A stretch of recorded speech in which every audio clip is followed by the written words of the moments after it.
gracias. Gracias por la presentación, evidentemente. Gracias por la asistencia. Efectivamente, es una provocación el título, en defensa o elogio de la aceleración. Y es una provocación principalmente al concepto que se suele tener de la filosofía. La filosofía fuera de la academia es algo así como una suerte de religión para laicos, una cosa inútil, hecha por una serie de diletantes, que nos dicen un montón de cosas que deberíamos hacer pero que nunca hacemos, y por las cuales fingimos interés puntualmente en circunstancias muy estrechas.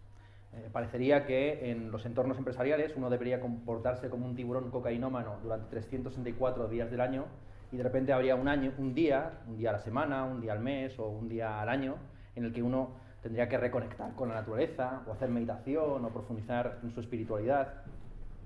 La filosofía aquí cumpliría pues una función hipócrita esencial.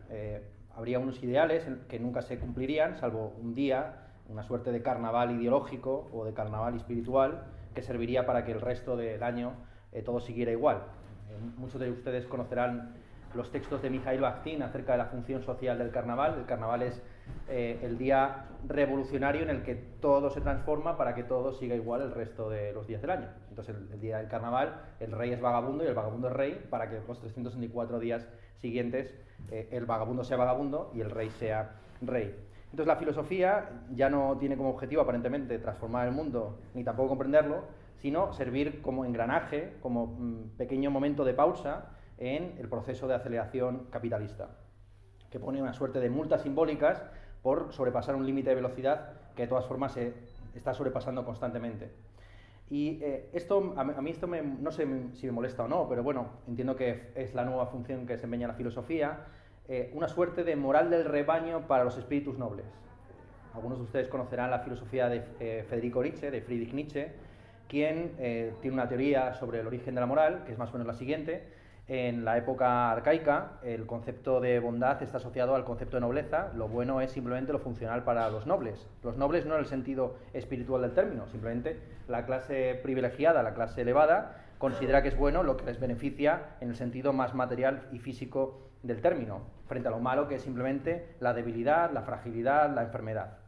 El origen de la moral judeocristiana, a juicio de Friedrich Nietzsche, surge como una revuelta del rebaño, de los esclavos, contra esa ideología relativista, en principio, que es una ideología y una moral que no pretende imponer a los demás cómo debe comportarse, sino que simplemente define lo bueno y lo malo en virtud de lo que le beneficia o le viene mal a un conjunto de individuos. La moral del rebaño, por el contrario, a diferencia de la moral de los espíritus libres, es una moral normativa, es una moral que le dice a los demás lo que deben hacer, es una moral propagandística y es una moral que le invierte los valores considerando que los últimos sean los primeros, que benditos sean los pobres, los enfermos, pues suyo será el reino de los cielos, ¿no?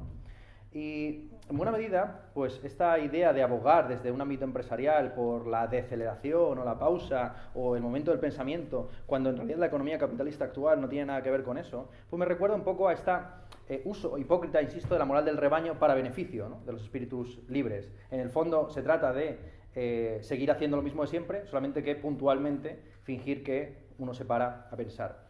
Y esto me recuerda a una pintada muy conocida de mayo 68, que algunos dicen que fue hecha por Guy Debord. Guy Debord es el maestro, la gran figura de la corriente situacionista, que es una corriente que, entre otras cosas, da por sentado que no es posible una alternativa al capitalismo y que a lo máximo que se puede aspirar es a un uso desviado de ciertos instrumentos dentro del propio sistema.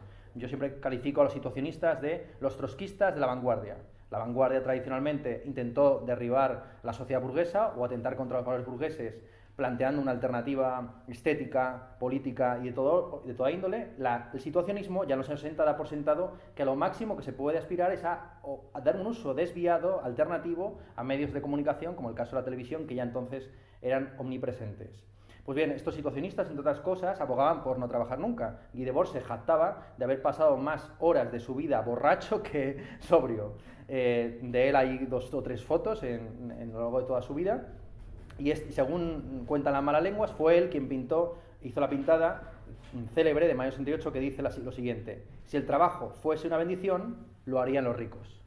Pero podría darse la vuelta y decir: si el desempleo fuese una bendición, estarían los ricos en paro.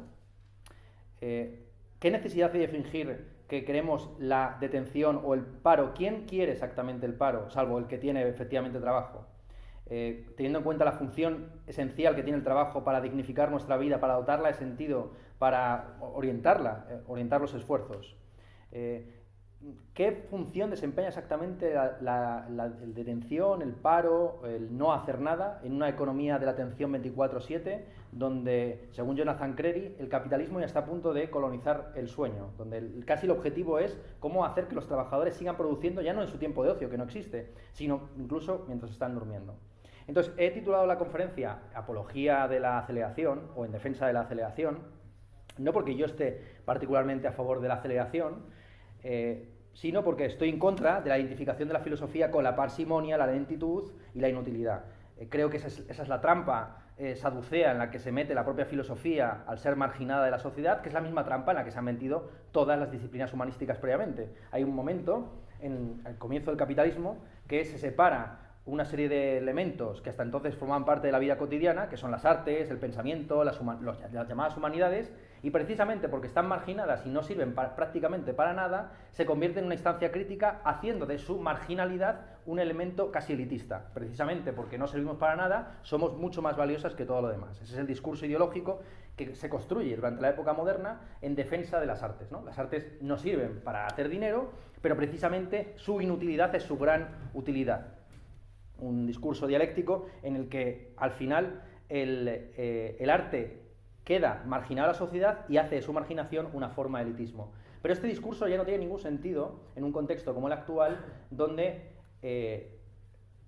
las funciones artísticas y del pensamiento están perfectamente integradas en el sistema de producción capitalista, donde muchas empresas ya no ganan dinero por producir coches o por extraer determinados bienes del suelo o de una mina, sino por las ideas que generan.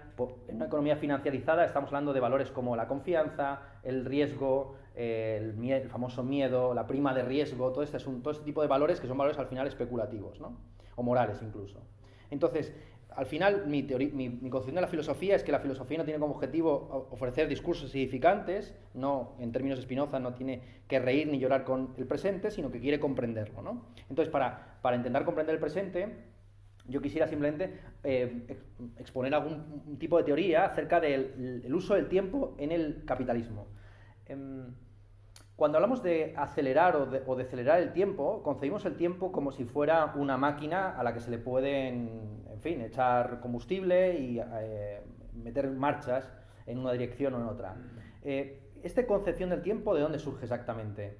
Pues surge, como ya es evidente, de la ética protestante, que considera que el tiempo es dinero. Esta frase es una frase acuñada por Benjamin Franklin, uno de los padres de la Revolución norteamericana, considerado por Max Weber un ejemplo paradigmático de esta ética protestante que estaba a la base del capitalismo en sus primeros siglos. Esta ética protestante, dice Max Weber, era una ética que privilegiaba el sacrificio como forma de dar sentido a la vida. Lo característico de la época moderna, dice Max Weber, es que la ideología propia del seminario o del confesionario o de los monasterios se convierte en una ideología popular y extensible al resto de la sociedad. El capitalista concibe su vida como un constante sacrificio en pos de una riqueza acumulada por mor de sus herederos.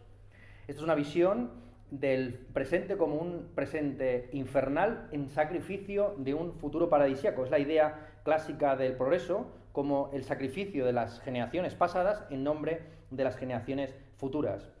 Es la visión que está en la novela Momo de Michael Ende, donde el tiempo es un capital que se puede invertir y que se puede maximizar.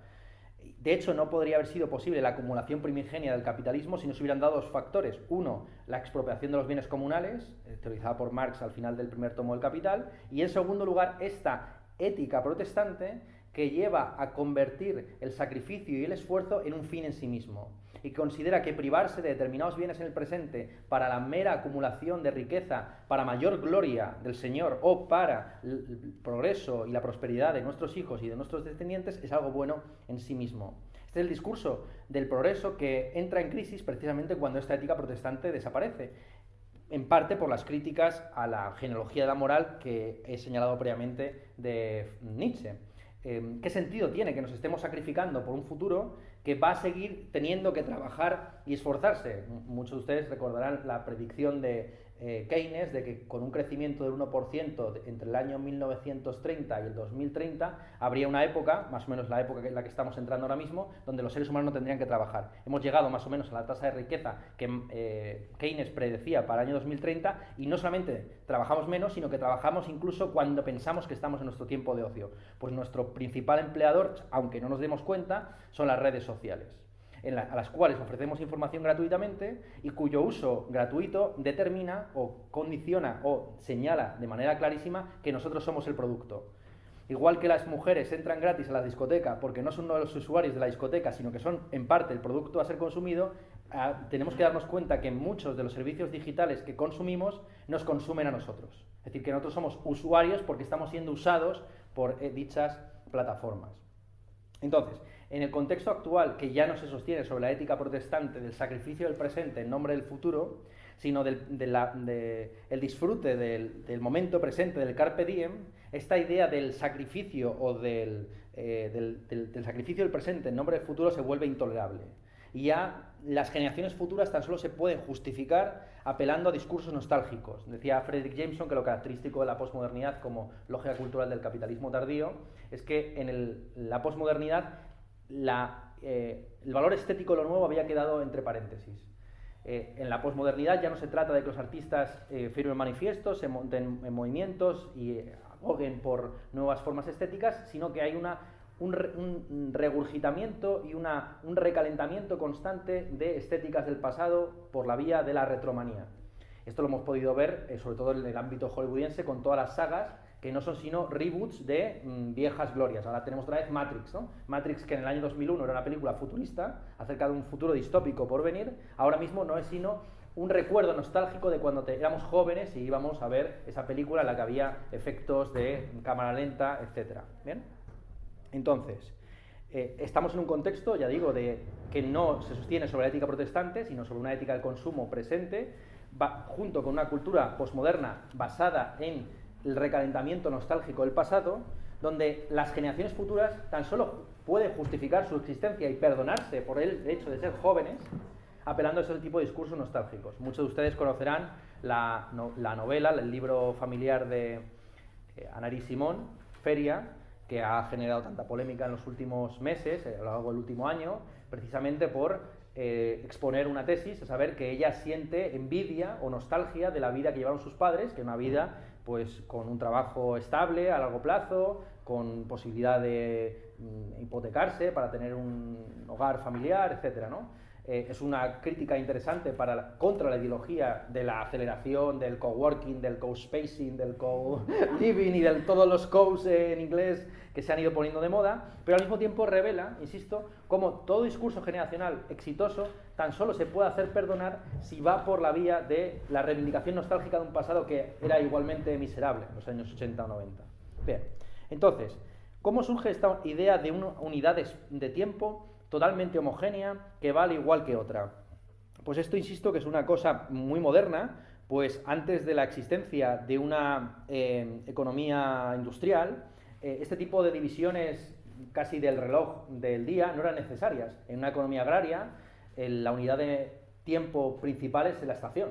Tú cosechas en primavera, da igual si el 15 o el 16, o a las 6 y 12 o a las 6 y 13, y recoges y y pillas la cosecha en otoño o en verano, ¿bien?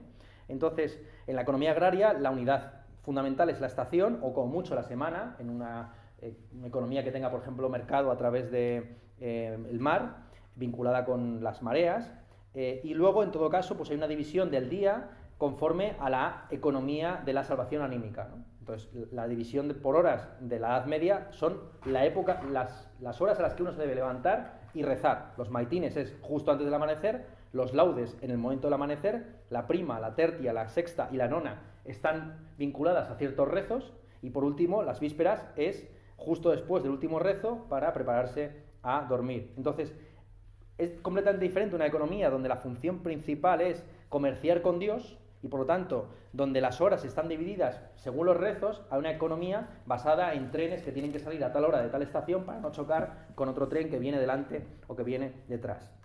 Lo importante es darse cuenta que tanto el espacio como el tiempo no son realidades aisladas afuera, sino que desde Kant en adelante la mayor parte de los filósofos coinciden en que el tiempo y el espacio son constructos humanos. En Kant se considera que el tiempo y el espacio son categorías que uno proyecta o intuiciones puras a priori que uno proyecta sobre la realidad, pero en realidad la mayor parte de los autores posteriores ha coincidido en sostener que el tiempo y el espacio son constructos tecnológicos. El espacio, por ejemplo, la península ibérica no es el mismo en el siglo XVI, donde para ir de Madrid a Barcelona uno tardaba una semana en burro o en caballo, que ahora mismo que puedes ir en ave por debajo de las 3 horas, ¿bien? O 3 horas y pico. El tiempo y el espacio son realidades construidas artificialmente. El espacio, por ejemplo, no se puede separar de las técnicas primero de agrimensura y posteriormente de cartografía asociadas a la geometría, a las cartas de navegación, etc. Fíjense, sin más, el salto cuántico que se produce en los mapas europeos justo alrededor del 1492. Con el descubrimiento de América, los mapas dejan de desempeñar la función simbólica, alegórica y religiosa que hasta entonces desempeñaban para empezar a desempeñar la función económica en el sentido que nosotros le damos el término economía a día de hoy. Si ustedes ven los mapas justo antes del descubrimiento de América, verán que ni por asomo se parece a la realidad de Europa, África y Asia. Y es porque no tenía la función de representar fielmente lo que estaba ahí dentro. Las técnicas de navegación dentro del Mediterráneo o del mar Báltico eran tan elementales que se podían hacer perfectamente a ojo por cabotaje, sin necesidad de unos mapas claros que te dijera dónde estaba Nápoles, dónde estaba el puerto de Valencia, dónde estaba Lyon, dónde estaba alguna otra ciudad comercial importante.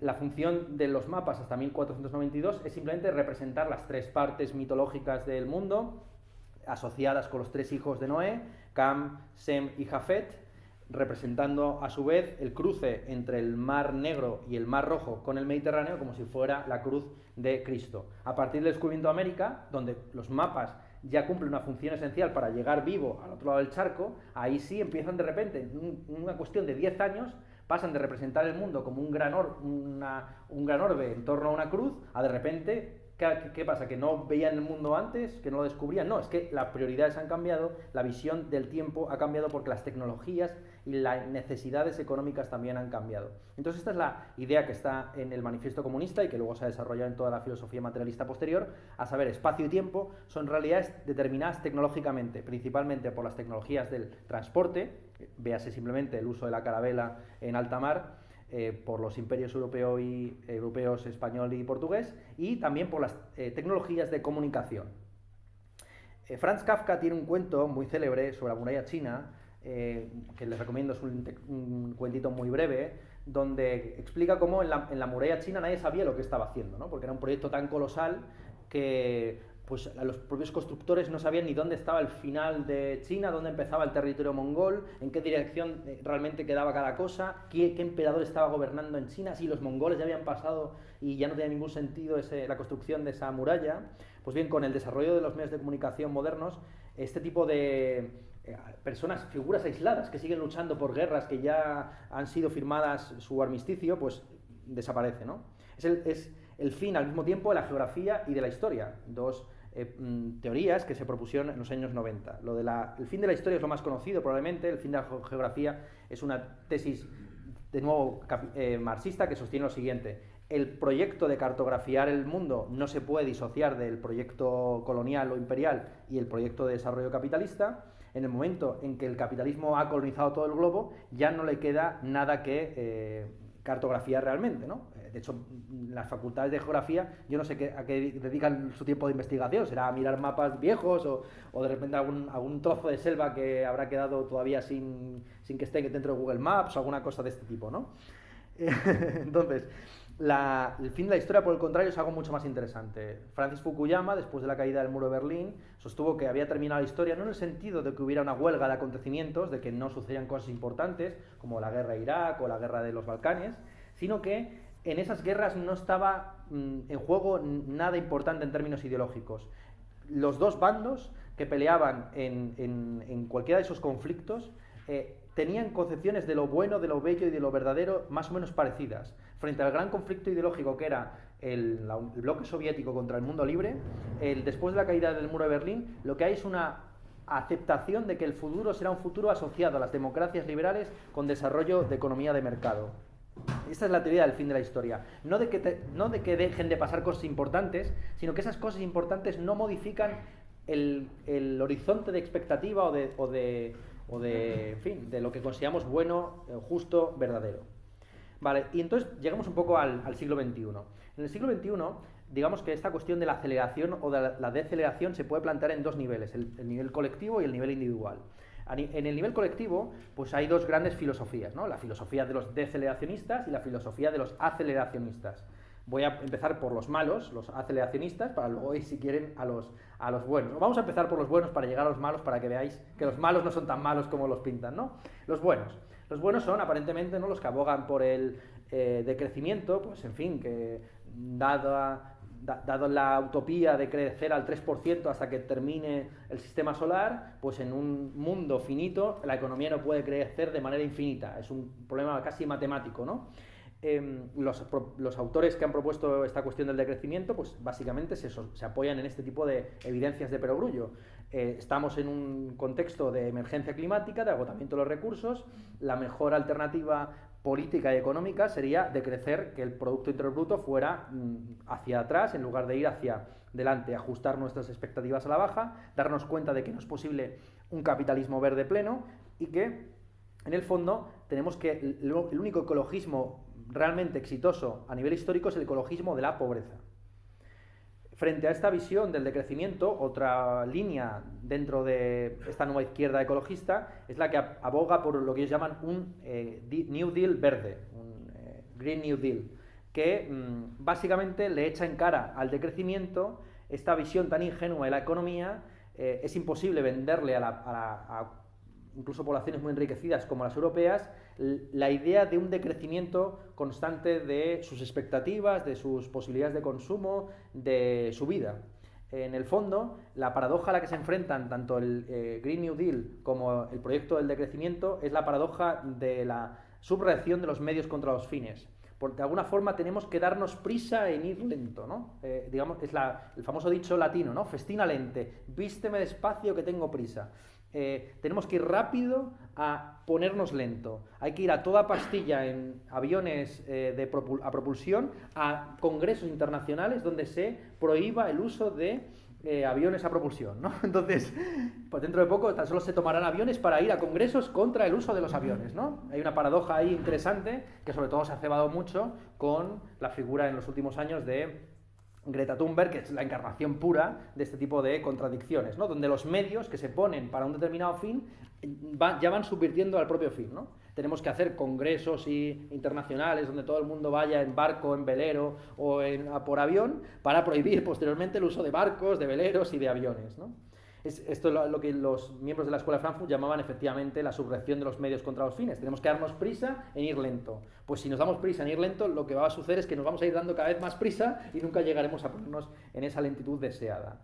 Esto a nivel colectivo, como digo, tenemos la propuesta del decrecimiento y del Green New Deal frente a los autores más punkis que abogan realmente por la aceleración. Y ahí, si quieren, pues vean la obra de un friki muy friki, que es Nick Land, el fundador de la unidad de investigación en cultura cibernética en la Universidad de Warwick en los años 90, quien analizó el capitalismo utilizando las teorías de Deleuze y Guattari. Para Deleuze y Guattari, lo característico de la economía capitalista es que está asociada a las pulsiones libidinales.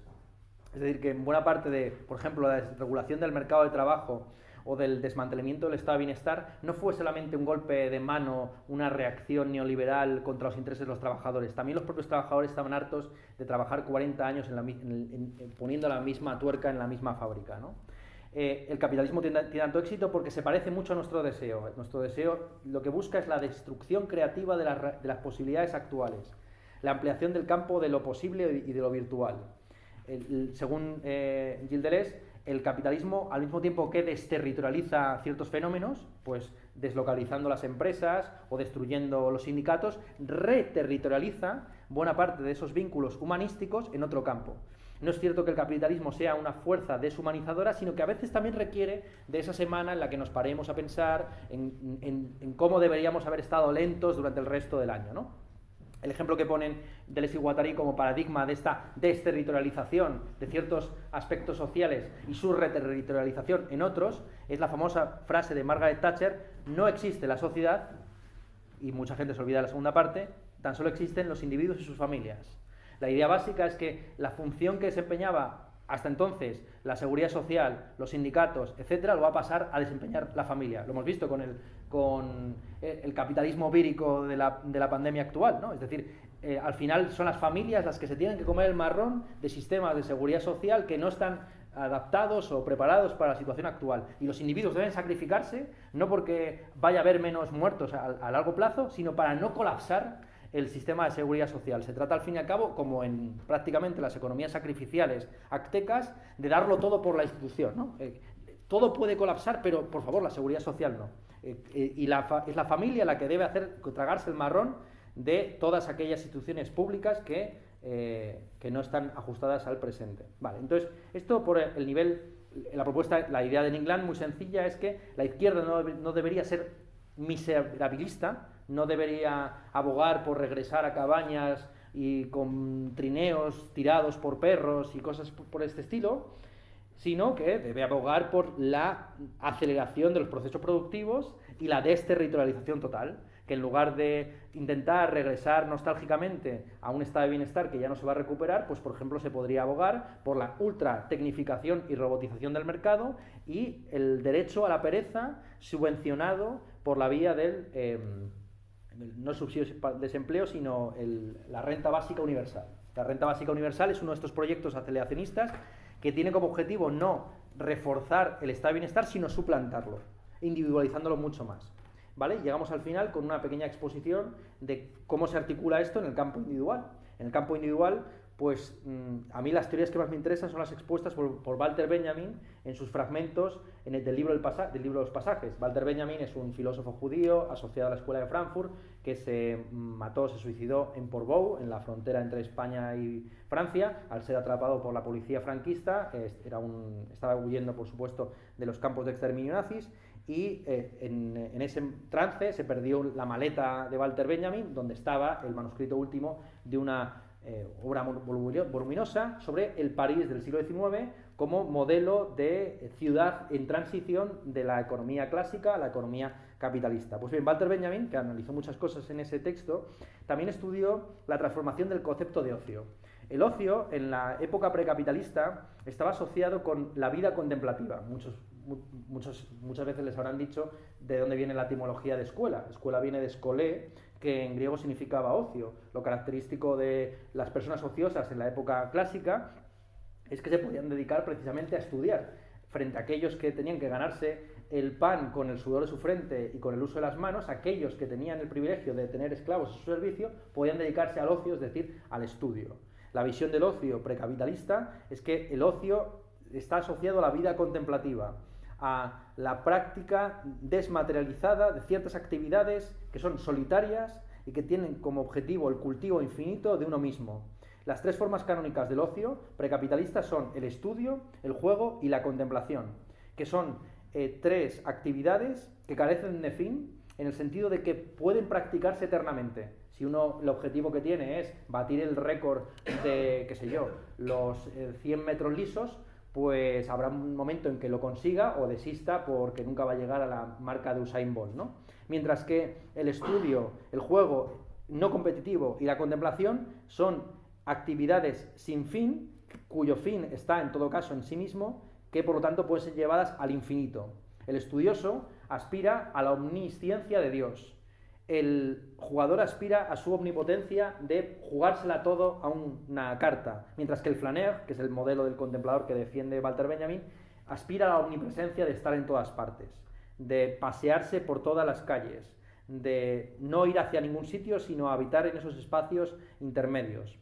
Entonces, frente a ese ocio precapitalista que es un culto al tedio, al aburrimiento, al no hacer realmente nada, lo característico del capitalismo es el privilegio de cierto tipo de ociosidad. La ociosidad es algo distinto del ocio. La ociosidad es más bien una disposición activa para la acción, un estar disponible, alerta, en guardia, para ser llamado a filas. El ejemplo del que está en esa ociosidad en el modelo capitalista es el periodista, que aparentemente no hace nada, pero está siempre dispuesto a tuitear contra alguien o a favor de alguien, a cubrir tal noticia o tal otra. O también la disposición anímica del parado, que forma parte de ese ejército industrial de reserva que presiona los salarios a la baja. Es una ociosidad, a diferencia de la precapitalista, colectiva, forzosa, impuesta. No es un ocio elegido por uno mismo que puede llevarse al infinito, sino que es una disposición para estar listo para ser contratado, llamado a filas. ¿Bien? Es la diferencia, dice Walter Benjamin, entre la vivencia, que no está estructurada y que tiene como correlato la fantasmagoría, y la experiencia, que está construida sobre la coraza de la costumbre y del hábito. La cuestión de la ociosidad está relacionada intrínsecamente con el tedio. El tedio y el eterno retorno, para Walter Benjamin, están conectados de la siguiente forma. El tedio, dice Walter Benjamin, es la manifestación externa de un evento inconsciente. Las personas que están concentradas por dentro son las que parecen estar aburridas por fuera. Y esa es lo dice tal cual, el tedio es la manifestación externa del evento inconsciente. Cuando estamos aburridos es cuando suceden cosas de las cuales no nos damos cuenta. Frente a esa visión del tedio como la manifestación externa del evento inconsciente, la ideología del eterno retorno, expuesta por Nietzsche y posteriormente celebrada por muchos otros filósofos, es una suerte de reacción conservadora a la idea del progreso. Frente a la idea del progreso de que nunca volveremos a vivir en cuevas, el eterno retorno, digamos que rompe con esa visión progresista unidireccional de la historia. Es una reacción conservadora que tiene la esperanza feliz de la repetición y el mantenimiento de lo establecido. Y por último, les voy a dar esta cita y con esto los voy a dejar. Walter Benjamin plantea un tema muy interesante en estos fragmentos del libro de los pasajes, que es el siguiente. Dice: nos aburrimos cuando no sabemos qué será lo que estamos esperando. Ya creamos saberlo o lo sepamos, al final casi siempre es expresión de nuestra propia superficialidad o de nuestra falta de atención. El tedio es el umbral de los grandes hechos. Más importante sería descubrir el polo opuesto dialéctico del tedio. Entonces, con esto les quiero dejar, con esta pregunta, si se quiere socrática. Tengo entendido que por aquí se han practicado muchos diálogos socráticos, pues podríamos poner esta pregunta como comienzo de nuestro propio diálogo, a saber cuál sería el opuesto al tedio, ¿no? Al aburrimiento, que para Walter Benjamin es esencial para descubrir nuestro inconsciente. Muchas gracias. Pues nos acaba de lanzar una pregunta. O sea, yo creo que... Nos podemos quedar en silencio 15 minutos, tampoco pasa nada, ¿eh? Estoy esperando una marca de...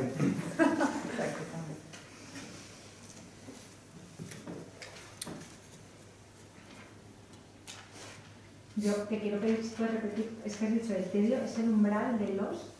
Es el umbral de los grandes acontecimientos, de los grandes hechos. Ah, de los grandes hechos, sí.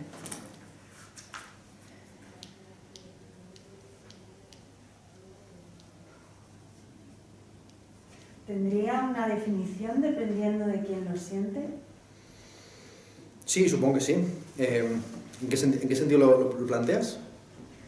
Bueno, pues si nos vamos al sistema de producción capitalista, no es lo mismo el tedio que siente un parado que el tedio que siente un rentista. Claro, efectivamente. Sí, lo que estudia muy bien Walter Benjamin en su aproximación a, sobre todo, Baudelaire, que es la figura que más le interesa, es como en el siglo XIX hay una alianza cultural muy curiosa entre precisamente la aristocracia rentista y el proletariado en condiciones de trabajo o de paro, contra la ideología burguesa. Son precisamente los aristócratas contra el mal gusto burgués y, por otro lado, la clase trabajadora los que están más interesados en promover la cultura como un elemento revolucionario. Frente al capitalista que ve en el cuadro tan solo la posibilidad de invertir en un bien especulativo, tanto el trabajador como el aristócrata ve en el cuadro, en la obra de arte, otra cosa distinta, ¿no? Entonces, sí, evidentemente la experiencia del tedio puede ser totalmente distinta en un rentista, un aristócrata, y en un trabajador. Lo interesante es cómo se puede producir un solapamiento histórico, incluso una alianza política y una alianza cultural entre ambos elementos. En la bohemia francesa, igual que en la bohemia a día de hoy, se junta John Beef con Willy Bárcenas, ¿no? Entonces es esa conexión de Horcasitas con el barrio de Salamanca lo interesante para estudiar filosóficamente, ¿no? Que a pesar de ser dos experiencias de tedio, si se quiere, muy distintas, o de provocación artística muy distinta, sin embargo, de repente entran en complicidad. Y no es un ejemplo sacado de la chistera. Quiero decir, hubo un famoso debate hace unos años, no entre John Beef y Willy Bárcenas, pero sí entre Willy Bárcenas y Cecilio G, que estuvo en la cárcel y tiene tatuajes por la cara, en fin, grafitero y trapero de pro. ¿Puedes formular otra vez la pregunta? Bueno, la pregunta era simplemente ¿cuál es el opuesto dialéctico del tedio, ¿no? Es decir, ¿qué sería lo opuesto al tedio? El tedio es, si el tedio es el aburrimiento y el hastío, ¿qué sería opuesto al tedio realmente? La concentración, el éxtasis, la manía, porque lo que estudian algunos, como el propio Fredrik Jameson, es la desaparición del concepto de felicidad. Que bueno, que incluso se puede rastrear en Hegel. Hegel dice literalmente que en la historia no es posible la felicidad, sino con mucho la satisfacción. La satisfacción es el momento puntual en el que uno ha obtenido un objetivo y por lo tanto puede descansar, puede permitirse unos pequeños golpes en el pecho para de repente plantearse el siguiente reto, el siguiente objetivo, la siguiente finalidad. Lo que no es posible, dice Hegel en la historia, es la felicidad como el reposar en uno mismo, el no aspirar a nada, el no desear nada ulteriormente, ¿no? A eso se añade, dice Fredrik Jameson, que incluso en la época del capitalismo mediatizado, de la sociedad del espectáculo, ya ni siquiera es posible esa satisfacción. En todo caso, lo que hay son picos de manía seguidos de simas de depresión, ¿no? Entonces, la vida ya no está orientada a un objetivo que se puede conseguir o se puede fracasar en el camino, sino que son picos hacia arriba o hacia abajo de depresión o de manía, ¿no? Entonces, la característica psicopática del capitalismo es que nos convierte a todos nosotros en maniáticos depresivos. ¿Podría ser la desconexión? Claro, el tema, o sea, bueno, puede ser, sí. El tema de la desconexión es que uno nunca está desconectado del todo. Bueno, aislado. O aislado, claro. O el sentirte así. Sí, puede ser. A ver, el asunto de la desconexión y del estar aislado, es que claro, recientemente, por ejemplo, estaba ayer mismo en Albacete, hablándoles, como saben, Albacete es nuestro Silicon Valley. Realmente allí se producen nuestros aviones de combate y nuestros helicópteros y cosas así, o sea que realmente están las fábricas más punteras de España en Albacete, no es una broma. Entonces, pues allí, como es el Silicon Valley español, pues fui a hablarles del tema de la inteligencia artificial, de si los algoritmos tienen derechos, etc. Y yo venía a plantearles un poco el asunto de cuál es el valor de la privacidad, que es el único valor que realmente está siendo protegido o que ideológicamente pretende ser protegido en las sociedades europeas. La principal diferencia en la reacción ante el COVID entre el mundo oriental y el mundo occidental ha sido principalmente mientras que en el mundo oriental no había ningún problema en que incluso públicamente determinadas aplicaciones te dijeran qué persona en concreto ha tenido el COVID y la idea de privacidad queda disuelta en el aire. En Europa, aunque en el fondo nos siguen espiando y por supuesto que mi móvil me está traicionando ahora mismo y está dando información a Soros o a Zuckerberg o quien sea, se crea todavía como esta idea de la privacidad es lo más importante, es el valor que se debe preservar. Yo, frente a esta idea de la privacidad con valor maravilloso, recuerdo una intervención que hizo Gustavo Bueno, el filósofo asturiano, bueno, de origen de La Rioja, pero afincado en Asturias, en la primera edición de Gran Hermano. Cuando tuvo lugar Gran Hermano, ahora quizás no nos acordamos, pero se planteó como un proyecto casi sociológico. La primera edición de Gran Hermano fue en Holanda y tuvo una audiencia muy chiquitita porque se consideraba que era más bien una cosa para sociólogos. Posteriormente, cuando se hizo en España, fue cuando alcanzó esta popularidad que luego la ha llevado a ser extendido a todos los países, ¿no? Y Gustavo Bueno decía que la privacidad era un valor en realidad protestante, porque son los protestantes los que entienden que la conexión entre Dios y el individuo se produce individualmente, sin transición por las jerarquías eclesiásticas y sin necesidad de confesores. Frente a la religión católica, que le da tanta importancia al confesor, a la expresión y exposición pública de la vida privada, en el protestantismo, y muy seriamente en el calvinismo, lo que se valora es esa intimidad en la que uno está salvado. Externamente se comporta como un tiburón cocainómano, lo que estaba diciendo, pero sin embargo en su foro interno pues sigue creyendo en el deber kantiano o en lo que sea, ¿no? Y eso es esa intimidad sería la que no podría ser violada por las redes sociales, por los algoritmos, por todos estos dispositivos de vigilancia. lo interesante es que en realidad a todos estos algoritmos no les interesa tu privacidad o tu intimidad, lo que les interesa es lo que llamaban los lacanianos la extimidad. Es decir, como tu comportamiento superficial con otros individuos permite predecir las conductas de atención y de consumo de individuos exactamente idénticos a ti. Es decir, la premisa básica de los algoritmos es que tú no eres individual, irrepetible y una gota de agua, un unicornio, un snowflake, ¿no? En fin, una cosa que es única e irrepetible, ¿no? Lo que les interesa es que hay 1000 personas como tú que desean comprar Viagra o un test de embarazo o un coche más guay. Ya está, ¿no? Y estudiando tu extimidad, sin necesidad de entrar en tu privacidad, son capaces de controlar y manipular en una cierta dirección esa acción. Pero el problema no es un problema de la privacidad, es un problema de cómo al conocer la extimidad de tu conducta, no solamente predicen lo que vas a hacer, sino que manipulan lo que vas a hacer. No es un problema de información, es un problema de conducta. Que conozcan lo que estás haciendo, lo importante no es la diferencia entre lo privado y lo público, sino la diferencia entre hacer el bien o hacer el mal. Pero claro, ¿qué es hacer el bien y qué es hacer el mal? Pues es algo que ha quedado totalmente desmantelado por completo. Pero bueno, me he ido mucho a tu intervención. No soy un gran diálogo socrático, ¿sí? Sí, no, yo solo quería, yendo un poco más a lo que ha dicho Carmen, digo, teniendo esa desconexión, si tanto el tedio es un estado previo a la acción o que puede llevar, si lo contrario no sería la muerte total. Claro, y ahí entramos ya en una cosa filosóficamente muy interesante. Por eso que el tedio lleva, o sea, es como una parte de acción-reacción, al final conforma una dupla. ¿Cómo sería el salir de esa dupla, no? Claro, efectivamente. Sí, además esto es importantísimo y conecta con algo que por lo visto hicisteis en una sesión previa de este mismo tipo de coloquios o diálogos, que fue plantearse la pregunta de qué pasaría si todos viviéramos 85 años, ¿no? Esa era la fecha, y supiéramos exactamente en qué año íbamos a morir. Este es un experimento que se plantearon también ciertos sociólogos, está en John Stuart Mill, Bentham y también Comte. Se plantearon qué pasaría si viviéramos todos con un número fijo de años o viviéramos eternamente. ¿Cuál sería la visión también de la transición generacional si Aristóteles siguiera vivo a día de hoy, ¿no? O Platón o alguno de estos? Pues el peso del pasado sobre el presente sería total y completo, ¿no? Imagínense ustedes que Nabucodonosor siguiera vivo a día de hoy conquistando terreno, Dios sabe por dónde, ¿no? Por Kazajistán o por donde fuera. Pues el peso, insisto, de la tradición sería mucho mayor y el valor que tiene la innovación pues iría en decrecimiento. Es curioso como son las sociedades que menos jóvenes tienen las que más valoran la juventud.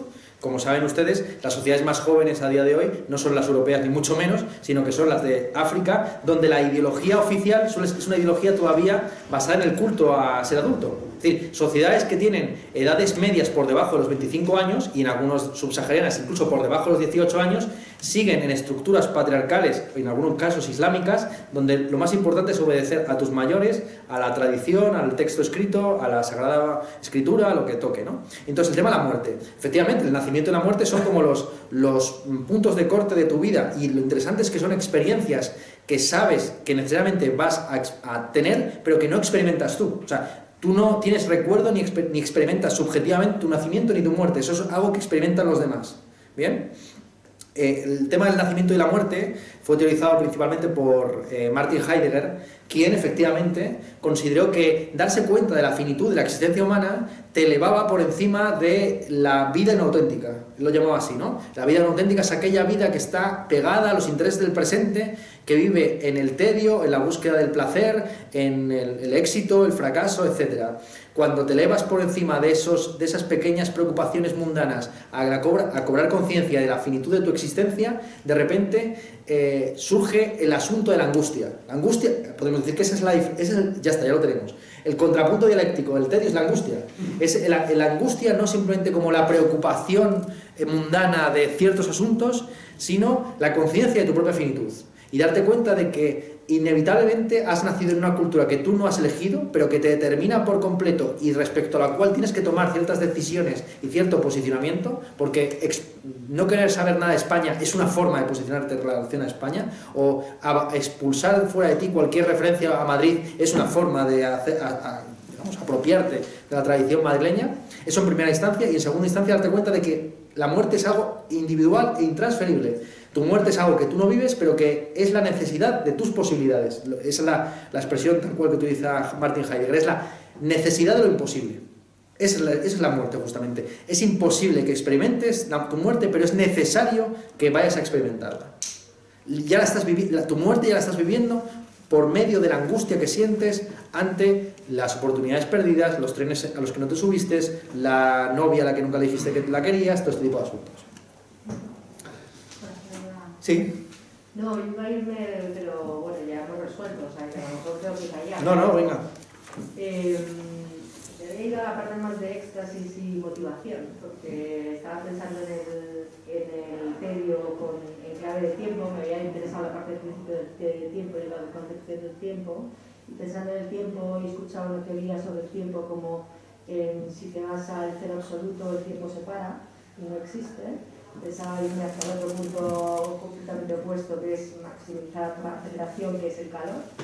Y entonces para mí era el éxtasis, o sea, irme a la motivación constante del éxtasis, ese punto en el que tienes esa conexión absoluta con el todo, no sabría explicarlo, pero... Sí. Está en San Agustín, las confesiones, el famoso pasaje de cuando no me preguntan qué es el tiempo, lo sé, y cuando me lo preguntan, no lo sé. Esto es lo que más la gente recuerda, pero está acompañado de toda una reflexión muy interesante acerca de cómo medimos realmente las unidades de tiempo. La visión de los antiguos era muy sencilla. El tiempo está asociado al cambio. Aristóteles dice literalmente que el tiempo es la unidad de medida del antes y el después según el cambio. ¿Bien? Entonces, dependiendo de lo rápido o lento que vaya el mundo, pues así el tiempo irá más o menos lento. Digamos que Aristóteles está en sintonía perfectamente con la teoría de la relatividad. Para ellos la unidad de tiempo son astronómicas todas. El año son unidades solares, la semana es una unidad lunar, el día es otra unidad solar, así de sencillo, ¿no? Entonces son los astros los que por su regularidad, por su fijeza de movimientos, nos dicen a qué velocidad van las cosas, ¿bien? Y por lo tanto, cuál es la unidad de medida del antes y el después según el cambio. Con la visión cristiana de que el mundo ha sido creado por Dios y que Dios podría perfectamente, por medio de milagros, detener el cielo, poner el sol quieto en mitad del firmamento, de repente se rompen esas unidades de medida temporal. ¿Bien? Si Dios puede detener el sol, podría haber perfectamente tiempo sin que hubiera movimiento. Esta es la visión de San Agustín y de muchos cristianos paralelos. Entonces, ¿dónde va a estar, si no está allá afuera, las unidades de medida del tiempo? La visión que tiene San Agustín, y esa es la cosa interesante, es que la unidad de medida la pone el sujeto. La visión de San Agustín, bastante curiosa, y la seguimos manteniendo en el presente, es que en realidad hay tan solo un tiempo enmascarado o presentado de tres formas. El tiempo único que existe es el presente. El pasado se presenta bajo la forma del recuerdo. El presente se presentifica por la vía de la atención y el futuro ya está aquí presente, ya tiene cierta presencia a través de la expectativa. En realidad no son unidades conmensurables, lo único que existe es el presente que se modula de tres formas. ¿Bien? Lo que recuerdas, a lo que atiendes en el presente, a lo que no estás atendiendo en el presente no existe como presente. Y la expectativa de lo que va a suceder en el futuro. Claro, eso quiere decir que hay tantos tiempos como personas, ¿no? O sea, esta charla que hemos estado aquí, pues al que le haya interesado mucho se la ha pasado volando y al que le ha aburrido un montón se la ha pasado lentísima, ¿no? ¿Cuánto tiempo ha durado realmente la charla? ¿Ha durado una eternidad para el que se aburrió o ha durado un microsegundo para el que se entretuvo? ¿Cuál va a ser la unidad que va a conmensurar nuestros diversos tiempos subjetivos? O sea, ¿qué es lo que va a unir las diversas temporalidades anímicas, las diversas formas de recordar, de atender y de expectar? Pues para San Agustín esa unidad de medida la pone Dios, porque hay una expectativa que no se puede comparar al resto, que es la expectativa de la redención. Hay un pasaje muy célebre de San Pablo que dice algo así como: no preocupado por las cosas presentes, ni aturdido o perseguido por los fantasmas del pasado, me pego al futuro que nos prometió Cristo, a la segunda venida, ¿no? Como aquello que ya da una unidad de tiempo que al mismo tiempo es subjetiva y objetiva, ¿vale? Y es la eternidad esta de el éxtasis, ¿no? El éxtasis de la eternidad en la que vive Dios, que es un presente constante donde no hay ni pasado ni futuro, sino que todo constantemente es ahora. Y esa es la visión beatífica que supuestamente tendríamos después del juicio final. Sí. para mí hoy en día está claramente, si el tedio lo veo como el aburrimiento extremo, el opuesto para mí claramente es el entretenimiento extremo. Y creo que empezó quizás en el siglo XX, bueno, no sé, para mí un punto importante fue la MTV, como un canal de televisión de entretenimiento que estaba 24 horas todo el rato emitiendo música, luego ya empezaron a haber programas como de telebasura constantemente, y evidentemente ahora eso se ha ido a los teléfonos móviles o a las tablets, y de ahí ha pasado a las redes sociales o YouTube o TikTok, todo eso. O sea, ahora supone eso un entretenimiento, es interminable. Entonces al final, que además ese entretenimiento te lleva al tedio, que llega un momento en que es tedioso estar viendo todo el rato lo mismo y de estar todo el rato entretenido, pero aún así la gente no es capaz de parar y no es capaz de salir de esa rueda de hámster, ¿no?, que es el entretenimiento continuo. Sí, Primo Levi, el escritor judío de la famosa trilogía de Auschwitz, dijo que la experiencia del tiempo en los campos de concentración estaba distorsionada porque los días parecían semanas y las semanas parecían días. En el sentido de que, como los trabajadores de los campos de concentración hacían lo mismo todos los días, las semanas no se diferenciaban entre sí. Todos los días se levantaban a las 4 de la mañana, trabajaban hasta que se ponía el sol y iban a los barracones, les daban menos de 1000 kilocalorías en pan y una sopita y a empezar con la rueda otra vez. Entonces las semanas eran como días, porque no pasaba nada, pero los días eran como semanas porque tenían que luchar por sobrevivir, por conseguir un trocito más de pan, por no esforzarse demasiado en el trabajo, pero no tanto como para que les viera el vigilante de las SS, etc., ¿no? Y lo característico de la experiencia de las redes sociales es que las semanas parecen días y los días parecen semanas, ¿no? Entonces hay hashtags o trending topics que nos entusiasman y que seguimos con un fervor total durante unas horas y luego ya desaparecen y nadie se acordó de aquello, ¿no? ¿Qué quedó? Ubisoft, ¿no? Ya podemos entrenar el Ubisoft. ¿Dónde quedaron, qué sé yo, Pokémon Go y todo este tipo de cosas que hace unos años parecían que estaban aquí para quedarse, ¿no? Y la experiencia de la pandemia y del confinamiento también ha sido muy parecida en ese sentido, ¿no? El entretenimiento constante, la visión de la cultura como entretenimiento, que es una visión que se empieza a articular más o menos a partir de la bohemia de Charles Baudelaire en adelante, efectivamente. Para Charles Baudelaire el objetivo del arte es principalmente matar el tiempo. No es que haya poco tiempo y que la vida sea corta. Para los estudiosos, para los jugadores, para los que estaban dedicados a la contemplación, al aprendizaje o al apostar la vida es breve porque el arte es largo o extenso, ¿no? Ars longa, vita brevis. El arte es extenso y la vida es breve. Vive como si fueras a morir mañana, estudia como si fueras a vivir para siempre. Es un lema clásico del humanismo latino, ¿no? Tú ponte a estudiar cosas que son inacabables y vete viviendo a día, sin preocuparte en ser rico, ni en acumular grandes ostentaciones, ni siquiera en tener una familia extensa, sino dedicado a tus pequeñas actividades ociosas. Y efectivamente, eso quedó desmantelado con una idea de un entretenimiento donde la vida no es breve porque los propósitos son elevados o eternos o infinitos, sino que al contrario, la vida nos parece muy larga porque los propósitos son proyectos de llegar a tal deadline o a mandar tal mail o tal correo antes de esta hora. Entonces, sentimos como la urgencia de hacer cosas rápido, pero la calidad de las cosas hechas decrece. Es más importante hacer una cosa a tiempo que hacer una cosa bien.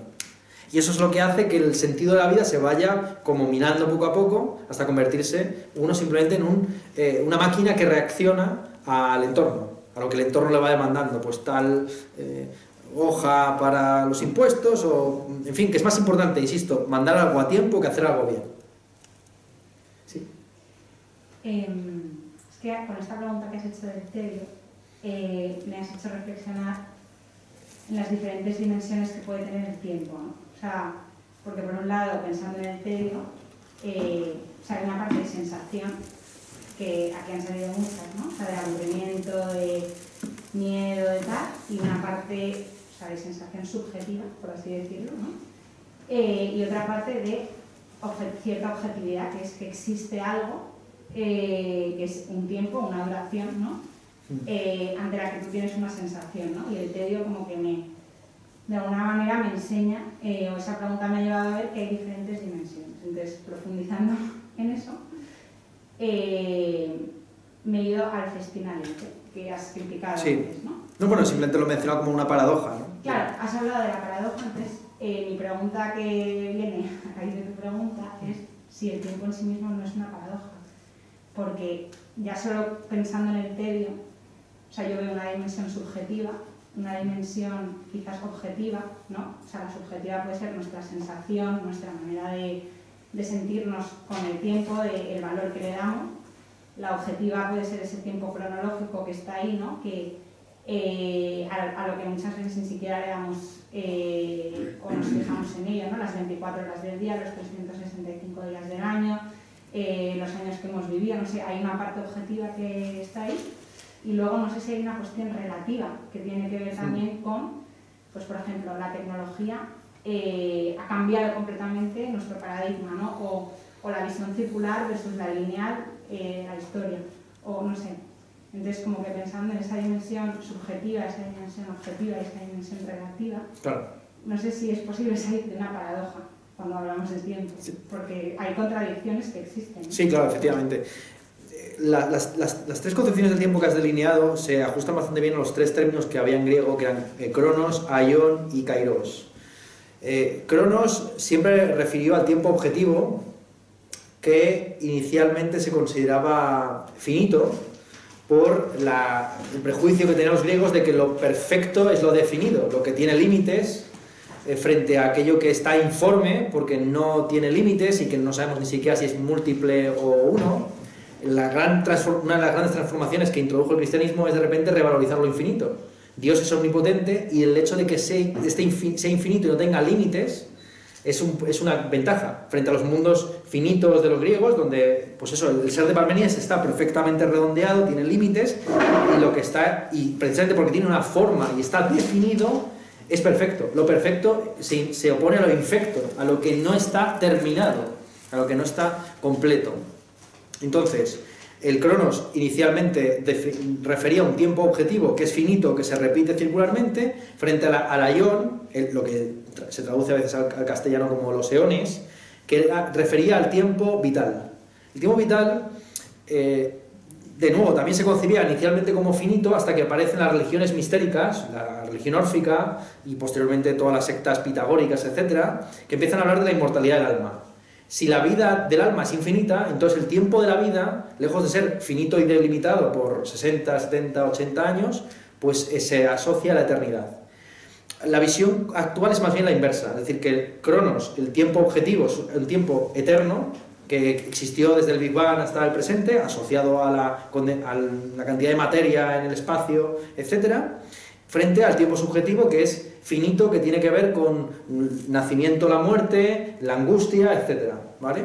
Y el kairos es lo privilegiado por el capitalismo, es la oportunidad concreta, ¿no? Es el hacer algo ahora tiene valor 100.000, invertir ahora en Bitcoin tiene valor 100.000, invertir un microsegundo después en Bitcoin no vale nada, ¿no? O sea, lo importante no es lo que se hace, sino cuándo se hace. Y esta es una transformación, que es el concepto de tiempo relativo que tú has dicho, que afecta a todos los planos.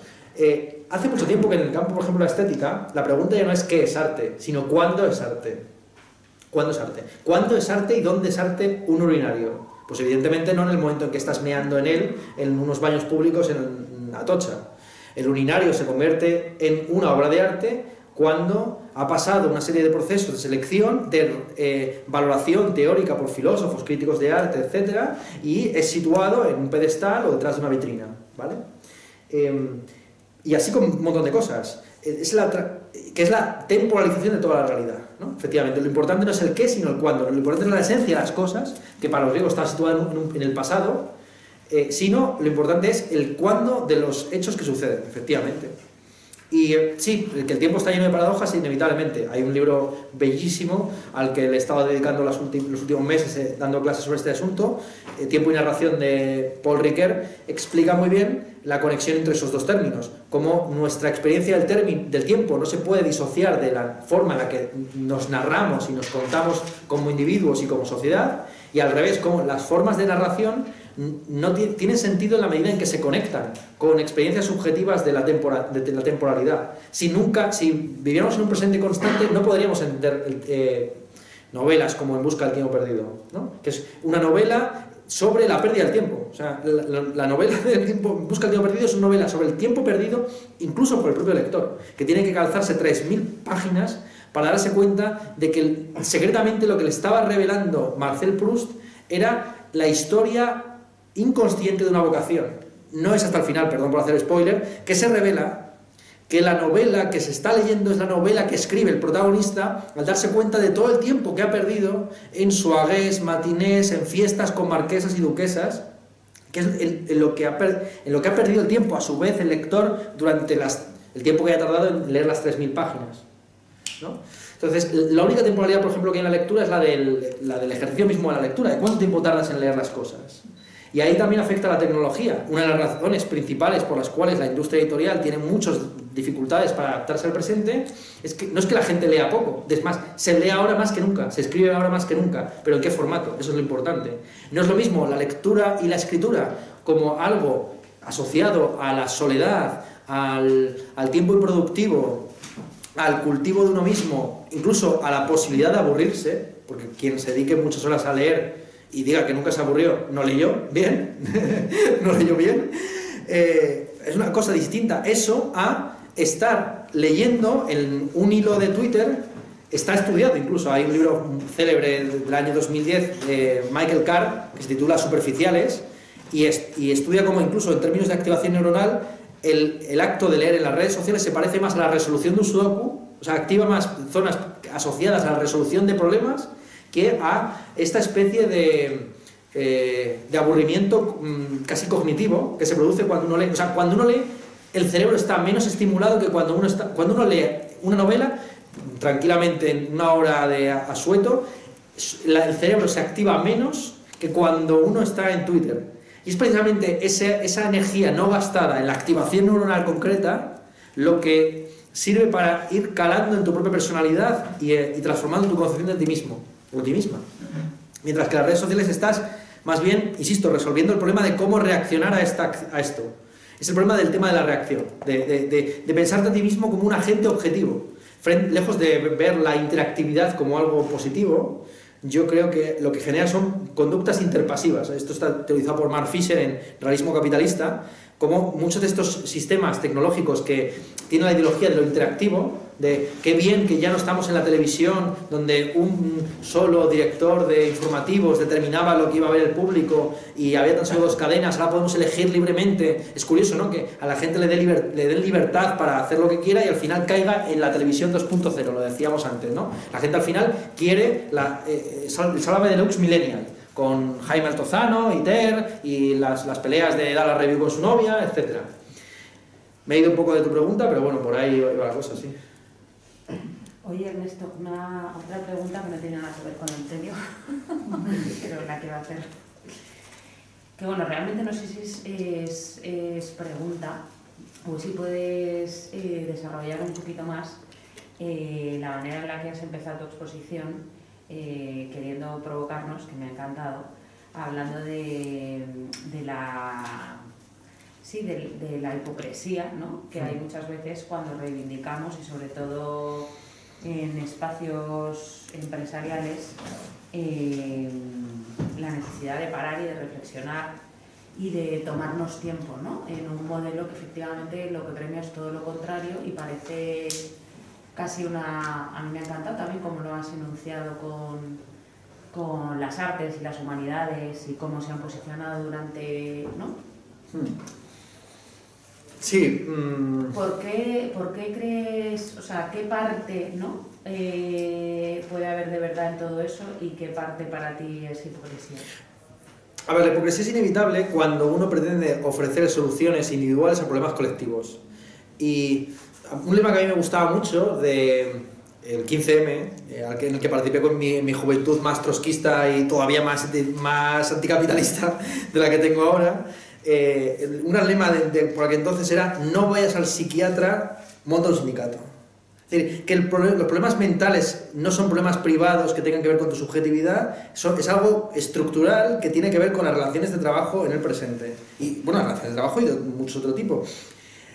Hay una teórica que a mí me interesa mucho que se llama Miranda Fricker, que habla de un tipo de injusticia que es inmaterial, no asociado a bienes económicos, lo que ella llama la injusticia epistémica.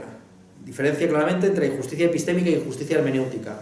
Injusticia epistémica es que tú digas ciertas cosas y la gente no te crea. Esto es la injusticia que han sufrido pues tradicionalmente los colectivos minusvalorados socialmente, pues cuando una mujer acusaba en el siglo XVII a un hombre de violación, era ella la que bajo tortura tenía que demostrar que su palabra valía algo. Era así. Por ejemplo, Artemisia Gentileschi, la famosa pintora barroca, fue violada por su maestro de pintura y cuando denunció al tipo, fue a ella la que se la torturó, porque la idea que se tenía entonces, no sé si a día de hoy sigue un poco en esa línea, es que la prueba última pericial absoluta era si uno mantenía su discurso sometido al potro o a cualquier otro tipo de tortura parecida, ¿no? Bueno, los sistemas actuales de extracción de evidencias de violación en los hospitales es muy parecido a esto. Por ejemplo, bueno, no quiero entrar, me estoy metiendo quizás en un sitio que no debería, pero está estudiado, por ejemplo, que en caso de que haya violación, por ejemplo, oral, no se le puede permitir a la chica tragar agua. ¿Por qué? Porque al fin y al cabo ella es un repositorio de evidencia. Lo importante no es el bienestar de esta individua, sino el uso de su cuerpo como cuerpo de evidencia para punir, para de manera vengativa y punitiva perseguir a un tipo y meterle a la cárcel, ¿no? En fin, entonces, vamos a recoger cuerda y volvemos al tema de la función social empresarial. Yo lo que estoy en contra es estoy en contra de la reducción de la filosofía a un discurso edificante, a dar claves de vida buena sin explicar cuál es la teoría del mundo que hay detrás. Porque si uno se queda en los dictámenes, en las máximas, en las frases bonitas para poner en piedra y cosas de esto, pues no termina entendiendo cuáles son los fundamentos teóricos, en muchas ocasiones contrapuestos, que pueden llevar incluso a las mismas conclusiones. Porque sí, filósofos con visiones del mundo contrapuestas pueden valorar la fortaleza, la prudencia, la justicia y la templanza, las 4 virtudes cardinales clásicas. Pero por razones muy opuestas, y cuando se dice justicia se entienden cosas muy distintas desde una perspectiva liberal, que desde una perspectiva marxista, que desde una perspectiva aristotélica, que desde una perspectiva kantiana, ¿no? Entonces, al final, a mí me parece más importante en el contexto actual reconstruir el conocimiento de la realidad. Es decir, que no es una cuestión subjetiva, por ejemplo, del tiempo. O sea, que al final, si te pones a estudiarlo con detenimiento, no hay tiempos como individuos. Igual que tu privacidad no es un snowflake irrepetible, sino que tu privacidad se parece mucho a la privacidad de mucha gente, por eso precisamente te están investigando a ti, al igual que a todos los demás. Entonces, hay un concepto, se pueden establecer filosóficamente conceptos de verdad, de bondad, de libertad, de temporalidad, que luego se pueden aplicar a la sociedad o a la empresa, etcétera. Sí.